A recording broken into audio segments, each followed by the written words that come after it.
É isso que nós andávamos. Nós éramos filhos da ira. Porque quem não arrependeu, a Bíblia fala que Deus, Ele está irado. Jonatas Edwards, ele pregou no grande sermão: pecadores na mão de um Deus irado. Quando nós estávamos nessa vida, conduzido pelas nossas paixões da carne, nós estávamos debaixo da ira de Deus.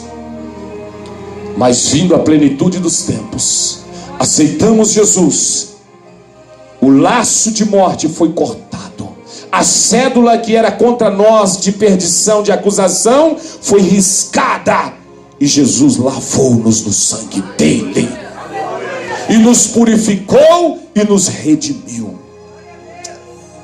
É muito profundo, irmãos, o que o Espírito está te conduzindo. E a Bíblia diz que nós estávamos, a humanidade toda jamais poderia se redimir da queda herdada de Adão. O Adão errou e conduziu todos nós ao erro, e nós íamos morrer por isso. Nosso primeiro pai errou, por isso Cristo encarnou-se, tomou a nossa forma para morrer em nosso lugar. Ele tornou-se nosso substituto, morreu em nosso lugar para que tivéssemos vida, ressurgiu dentre os mortos para que andássemos de vitória em vitória. Oh, meu Pai, que revelação que está vindo para você hoje, crente. Sabe, aquela perdição, aquela maldição que era contra a sua vida, Cristo morreu no meu lugar, para que eu não morresse, para que você não morresse. Há uma salvação aqui nessa noite a ser entregue. Aleluia, Deus. E há uma ira aqui nessa noite para ser evitada na sua vida. Amém? Então Jesus nos deu vitória. Lá em Romanos 7,18 diz: porque eu sei que em mim, isto é, na minha carne, não habita bem algum, e com efeito querer está em mim, mas não consigo realizar o bem. O homem sem a graça de Jesus, sem o Espírito Santo regenerar ele, por mais que ele queira fazer o bem, ele não consegue. Por isso que Paulo falou assim: o bem que eu quero fazer, esse eu não consigo, mas o mal, esse eu faço. Aí quando ele ora a Deus, Jesus fala para ele assim: Paulo, a minha graça te basta, porque meu poder se aperfeiçoa na sua fraqueza. É pela graça, irmãos, que nós somos salvos. Ninguém está aqui porque é bonzinho, porque merece. Não. Você não está aqui porque você nasceu na religião do seu avô, da sua avó, porque ela foi boazinha, ela arrastou o joelho. Nada! Aquilo lá perante Deus, diz a Bíblia, as nossas justiças, está lá em Isaías, né? Perante Deus são como trapos de imundícia. Quando o homem sozinho, sem Jesus, ele quer justificar, fazendo oferendas, não sei mais o que, irmão, a Bíblia diz que aquela justiça do homem para Deus é como trapos de imundícia. Pega um pano, coloca sobre um machucado. Sabe como é que fica aquele sangue no machucado? Sabe? Mal cheiroso. Assim é o homem que quer justificar diante de Deus sem passar por Jesus, sem entregar a vida a Jesus, sem entregar o sacrifício de Jesus para Deus. Então diga para o seu irmão: só Jesus pode salvar. Então o homem caiu. O que Jesus fez com ele através do Espírito Santo?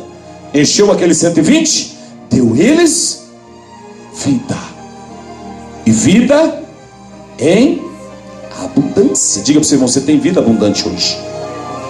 A Bíblia fala em 2 Coríntios, né, que a minha graça te basta. 2 Coríntios 12:9. O que é graça?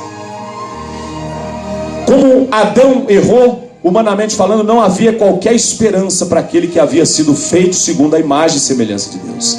Mas eis que a graça divina entra em ação, proporcionando os meios necessários para que o homem fosse redimido de sua vã maneira de viver. Deus providenciou através de Jesus. Um certo escritor disse, no contexto da doutrina da salvação, a graça divina deve ser abordada sobre duplo aspecto. Primeiro, como favor imerecido da parte de Deus para com todos os pecadores, indistintamente. E segundo, como poder restringidor do pecado, operante na reconciliação do homem com Deus e na santificação do crente. Então o que é graça? Diga: favor não merecido. Você não merece, mas Deus vai te dar. Isso é graça, quando a gente passa pela cruz. Primeiro é isso, nós não merecemos, mas Deus vai nos dar pela graça. Deus vai te dar pela graça. Diga assim: graça representa favor não merecido. Segundo, a graça, o poder de Deus, é como poder restringidor, inibidor do pecado, operante na reconciliação do homem com Deus e na santificação do crente. Então a graça de Deus te proporciona favor que você não merece. Segundo, poder restringidor, inibidor do pecado na sua vida. Aleluia. Dá um glória a Deus aí, irmãos. Nós vamos chegar onde você quer. Eu sei que tem gente aqui que está pedindo avivamento, irmão. Tem gente aqui que está pedindo avivamento. Mas Deus vai te falar. Amém? Quando Pedro diz no verso 38, arrependei-vos, Atos 2:38, para que seja apagado os vossos pecados. Você tem que entender o que é graça, para depois arrepender. Então, a graça de Deus, ela te tira da perdição. A Bíblia também diz para nós crescermos na graça. O que é crescer na graça? Agora que já obtivemos salvação mediante o sacrifício de Jesus, resta-nos responder a uma pergunta: podemos crescer na graça? Sim. A história sagrada mostra que todos os servos de Deus tiveram uma vida, diga, de abundantes realizações. Veja, por exemplo, o menino Samuel. A Bíblia diz que desde a sua chamada passou a viver um clima de intensa graça. Disse o autor sagrado que o menino crescia em graça e estatura diante do Senhor e dos homens. O mesmo seria dito acerca de Jesus, nosso Salvador. 2 Pedro 3,18 fala assim, ó: eis porque Pedro deixou, está escrito assim, ó: Pedro deixou-nos esta exortação: antes crescei na graça e conhecimento de nosso Senhor e Salvador Jesus Cristo. O que significa crescer na graça? Significa conhecer melhor a Deus. O que acontece na proporção que a palavra nos é revelada. O que é crescer na graça? Conhecer melhor a Deus. Você lê a Bíblia, conhece melhor a Deus. Você lê a Bíblia, a unção entra dentro de você. Só quem cresce na graça e no entendimento possuirá uma fé maior, o qual possibilitará repreender a Satanás em suas manifestações. A pessoa que cresce na graça ora com mais confiança, apropria das promessas divinas, fazendo-as cumprir plenamente em sua vida. Cresça na graça, cresça na graça. Só assim vocês terão autoridade. Diz também, além de crescer na graça, segundo Pedro 3,18, crescer no conhecimento e na graça significa tornar-se parecido com o Senhor Jesus. Quanto mais crescemos na graça, mais nos tornamos parecidos com Cristo, pois Ele veio justamente para manifestar a graça e o poder de Deus. Não foi isso que João disse no prólogo de seu Evangelho? Quando estivermos anunciando o Evangelho, pois não devemos nos esquecer dessa recomendação tão bendita. Esse mandamento não é dirigido aos crentes, mas todos que vierem a receber a Cristo como o único e suficiente Salvador. Viu, meu amigo? Todos vocês podem crescer na graça e no entendimento. Só vocês passar a ler a Bíblia. Pastor, como que eu faço? Compra uma Bíblia, leia. A Bíblia é tão barato. É uma mina de riqueza. A Bíblia tem tudo para você. A Bíblia tem uma vida abençoada para sua família. A Bíblia tem... O homem errou e erra porque rejeita a Bíblia. Não usa a Bíblia como a Bíblia manda. A Bíblia fala que a palavra de Deus é a espada de dois... corta dos dois lados. Você usar a Bíblia como ímpio, ela te corta. Tem gente que já me perguntou assim: pastor, por que tem gente que está com a vida toda errada e está com a Bíblia na mão? Porque ele é ímpio dentro da igreja. Ele carrega a Bíblia, mas a vida dele está errada. Por quê? Ele só carrega a Bíblia, mas não carrega ela no coração ainda. Ele está crescendo na graça ainda, no entendimento. A vida dele está errada, mas se ele começar a orar, buscar o Espírito Santo, consertar a vida dele, ele vai ter uma guinada de 360 graus na vida dele. Ele vai mudar e vai mudar de vida. Aí a prosperidade vai chegar, a cura vai chegar, a bênção vai chegar, a família vai salvar tudo. Tem gente que usa a Bíblia e não pratica. A Bíblia diz que se você ouvir e não praticar, é semelhante ao homem que olha no espelho, contemplou o rosto dele, daí a pouco saiu e esqueceu. Você não lembra nem o tamanho da sua orelha, do seu nariz, se você sair 5 minutos do espelho, meu amigo. Sabe o que é isso?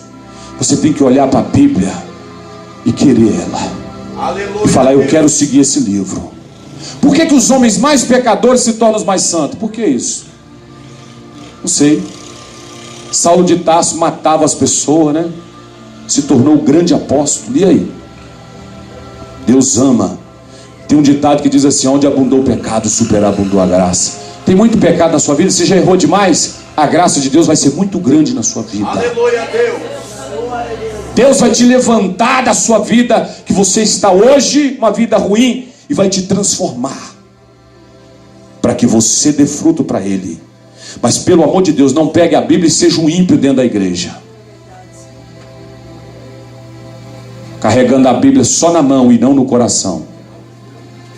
Tem uma missionária que disse assim, ó: ouça, pregue a palavra, e se preciso, use palavras. Pregue com a sua vida primeiro, depois você usa a palavra.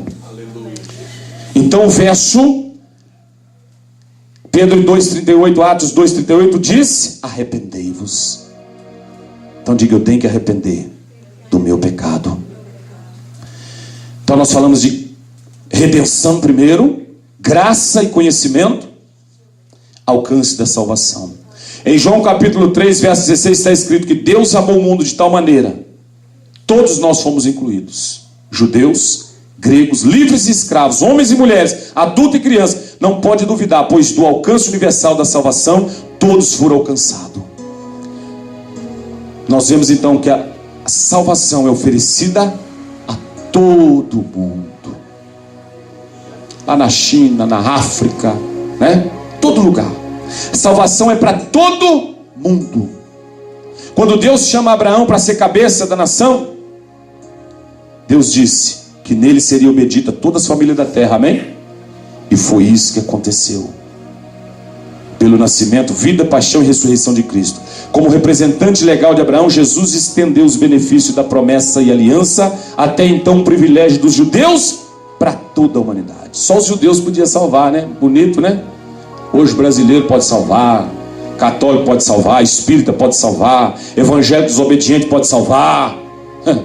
Você sabe que está cheio de evangélico desobediente? Não adianta o cara dizer que é nome de evangélico, mas ele é desobediente à palavra. Ele é ímpio, diz a Bíblia: não tomeis partido com ímpio, Salmo 82.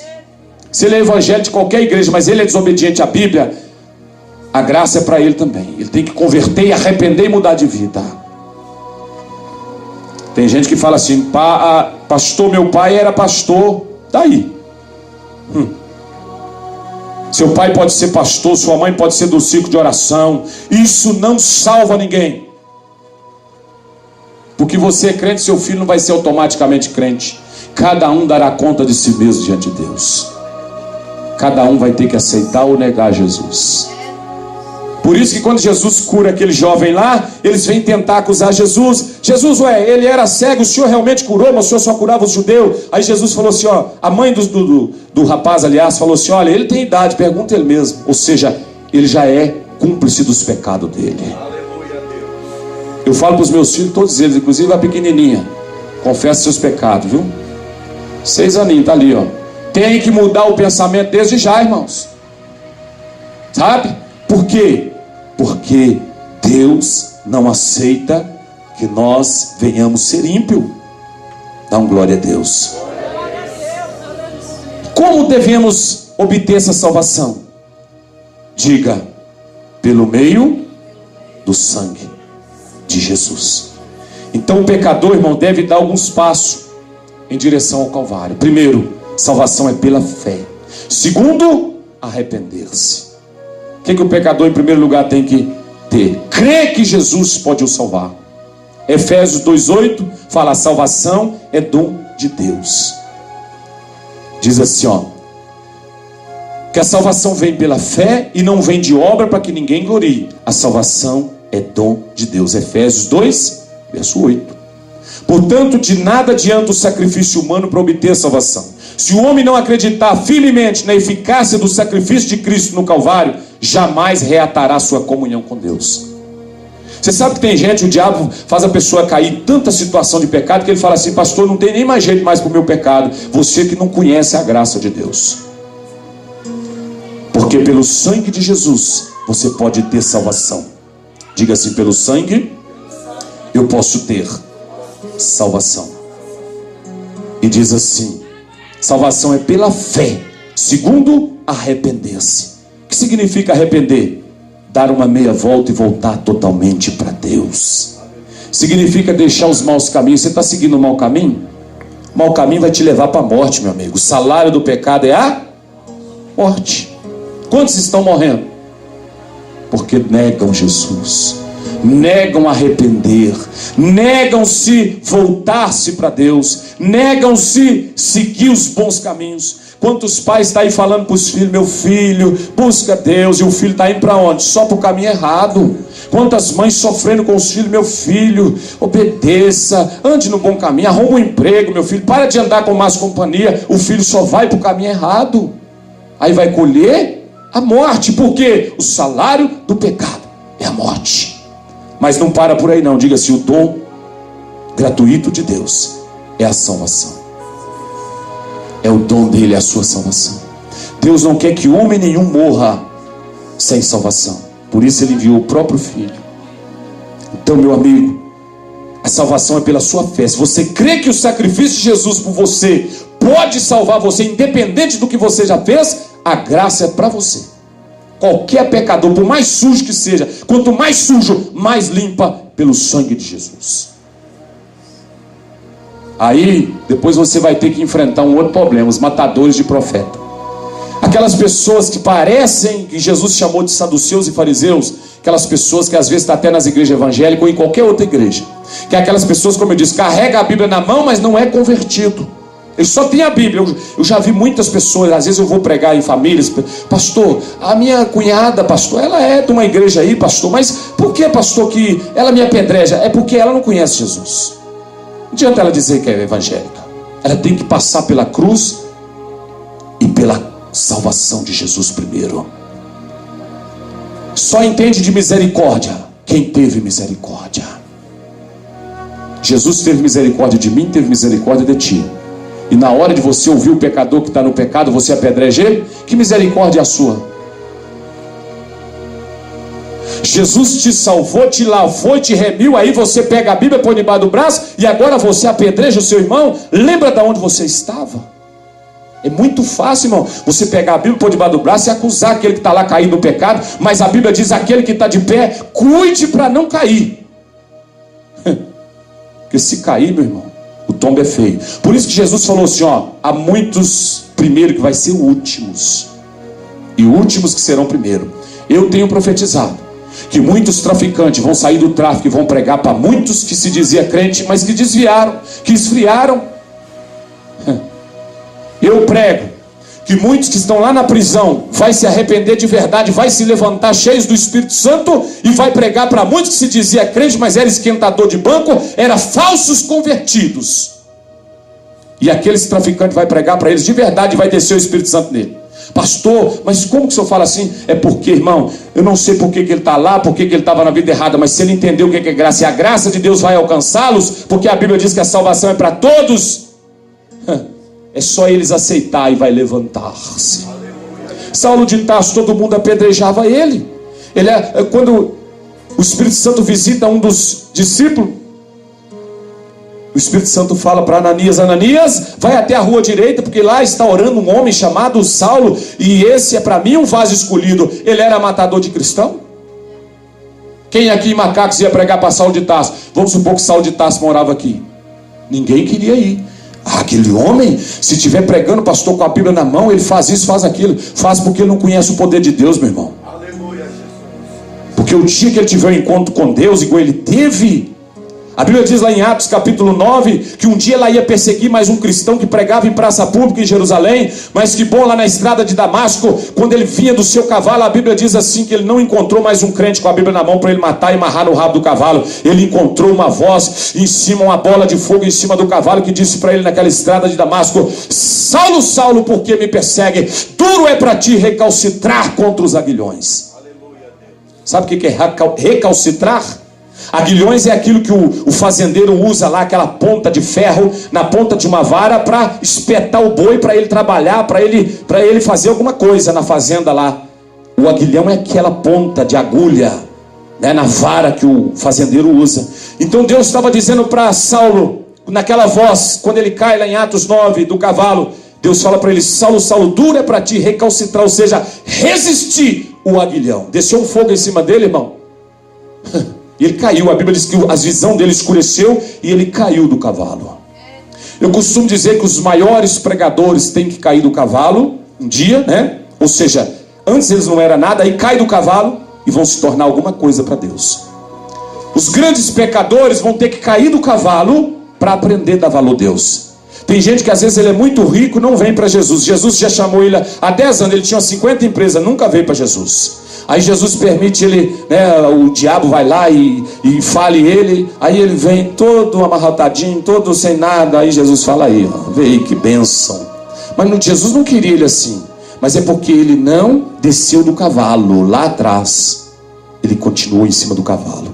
Quanta gente em cima do cavalo, né, irmão? Cavalo da religião, cavalo do orgulho, cavalo do comodismo, cavalo do eu acho, cavalo do eu sei, eu já sei melhor do que ninguém, eu nasci 10 anos na igreja, tem 50 anos que eu sou filho de pastor, tem 30 anos que eu pastoreio. Deus não quer saber. Deus quer que o homem desça do cavalo, desça da árvore como Zaqueu, desça da religião que está e humilha-se e diga: só o Senhor Jesus é Deus. Arabacandarabassubi. E o Saulo caiu, ficou cego 3 dias, irmão, dentro de uma casinha. Foi batizado com o Espírito Santo. Deus levanta ele. Ele agora abandonou o cavalo e saiu com a Bíblia na mão pregando. Aonde ele chegava, ele pregava. Irmão, só deles olhar para Saulo de Tarso: é você. Saulo de Tarso entregava um folhetim e falava assim: Jesus te ama. Paulo, não precisa você falar nada, só do que Deus já fez na sua vida, acabou. Melhor do que pregar com folhetim ou com a Bíblia debaixo do braço é você pregar com a sua vida. O que Deus fez na sua vida, pecador? E hoje você está salvo. Pastor, Deus me tirou do vício, Deus me tirou disso, tirou daquilo. Eu estava todo empenado, hoje eu estou de pé. Eu estava na miséria, hoje eu estou próspero. Olha aí o que Deus fez na sua vida. Agora vai e conta. Conta o que Deus fez. Fala para as pessoas que Jesus salvou você. Aí Saulo de Tarso saiu, irmão. E que grande pregador. Saiu pregando, aonde ele chegava, milhares de almas convertia. Ele fazia as cabanas, tendas, e milhares de almas se convertiam. Os grandão, irmãos, ele tinha um vocabulário, sabe, polido. Aonde ele chegava, ele falava com ousadia, irmãos. Diz que os grandão, sabe, os grandão daquela época, os governadores, tudo parava para ouvir Saulo de Tarso pregar. As autoridades, tudo parava. Quando Paulo falava: quem quer aceitar Jesus, eles iam correr na frente. Entregava a vida para Jesus. Contra fatos não há argumentos. Se Deus pegar a sua vida, Ele pode mudar a sua vida. Quando eles viram Saulo de Tarso, né, falando do poder do evangelho, irmão, ele não via o vocabulário. Apesar que ele tinha um vocabulário, porque ele aprendeu aos pés de Gamaliel. Era um profeta nato, era um apóstolo nato, era um homem com linguajar polido, era um homem preparado, era um homem estudado, era um homem teologicamente abençoado. Mas Paulo de Tarso agora, antes Saulo, agora Paulo, ele falava assim: as minhas palavras, lá em Coríntios, 2 Coríntios 2:10, as minhas palavras e as minhas pregações não consistiram em palavras de sabedoria humana, mas em demonstração do poder de Deus. Por isso que tem pastores e pastores, né? Tem pastores que pregam que é bonito, te faz ficar maravilhado. Mas tem pastor que às vezes é simples como eu, não sabe nem falar direito. Mas talvez você sente seu coração compungir aí, viu? E Deus me fala que tem pessoas aí que o coração já compungiu, já foi tocado o seu coração com fogo. E Deus manda te dizer que isso é o fogo do avivamento que está te mudando, que está te regenerando, para que você tome uma posição. Levanta-te e anda hoje em nome de Jesus e faça a obra de Deus. Não seja como Jonas, que saiu da rota, mas seja obediente como Paulo, que caindo do cavalo, viu que sem Jesus não dá para ser feliz, viu que sem Jesus não adianta se achar o bambambam. tem que descer do cavalo. Zaqueu viu que não adiantava, ele falou: eu tenho que descer dessa figueira brava, porque aqui não é meu lugar. E ele desceu e disse: Jesus, se eu roubei de alguém, porque ele era um deputado naquele tempo. Zaqueu, hoje no mundo, né, que nós estamos hoje, no Brasil que nós estamos hoje, tipificava um deputado federal, Zaqueu. E ele era afamado naquela região toda, que ele morava como ladrão. Ele falou: Deus, se eu roubei de alguém, eu pago 4 vezes mais. Aí Jesus falou assim: hoje veio salvação nessa casa, porque o Filho do Homem veio buscar e salvar os que se arrependem, os perdidos.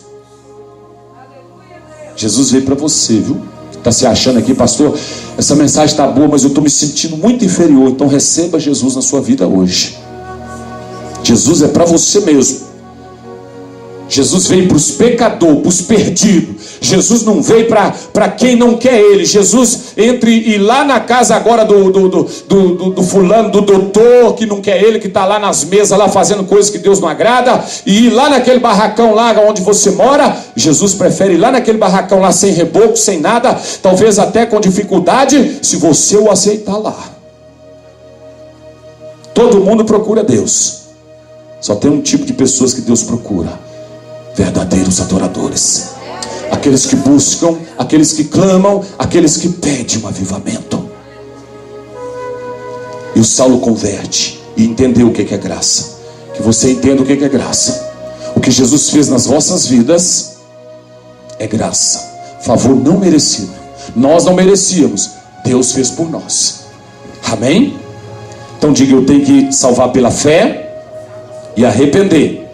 Diga: significa arrepender, voltar totalmente para Deus.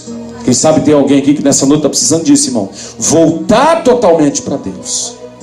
Você está com Deus, mas está só metade, irmão. Deus não agrada disso. Ô pastor, eu estou só 50%. Pastor, já fui mais fogo puro. Ô irmão, Deus quer 100%. Vou ter que te dar essa má notícia ou boa, né? Deus não aceita. Por isso que Jesus fala assim, ó: ou quente ou frio, os mornos vomitá-lo-ei da minha boca. Ou você seja fogo puro, ou então desvia logo de uma vez. Ah, pastor, mas o senhor está mandando desviar? É Jesus que falou: ou quente ou frio, ou é ou não é, meio termo, Deus não agrada. Então diga: eu tenho que voltar-se para Deus. Então quando você volta 100%, Deus volta. O que Deus diz lá em Jeremias? Buscar-me-eis e me encontrareis, quando me buscar de todo coração. E cada um de vós, diz Pedro, seja batizado em nome de Jesus Cristo. O batismo, irmão, não é uma simples liturgia, não, um segmento, não. O que é o batismo? O batismo é imersão. O batismo é você se envolver-se na vida de Deus. De acordo com o significado da palavra grega batismos, o batismo tem de ser por imersão nas águas primeiro. Amém? No batismo a pessoa passa por uma série de bênçãos, dentre as quais podemos destacar: despojamento do corpo, da carne e do corpo do pecado, circuncisão do coração, sepultamento do velho homem e a saída das águas para andar em novidade de vida. Quando você aceita Jesus, arrependeu, mudou, voltou para Deus, aí você tem que descer as águas do batismo. Aí você liberta, desce as águas, despoja do velho homem. Você tem que andar como Cristo andou, uma nova criatura. Jesus disse assim: portanto, ide, ensinai todas as nações, batizando em meu nome e do Espírito Santo, para que vós recebam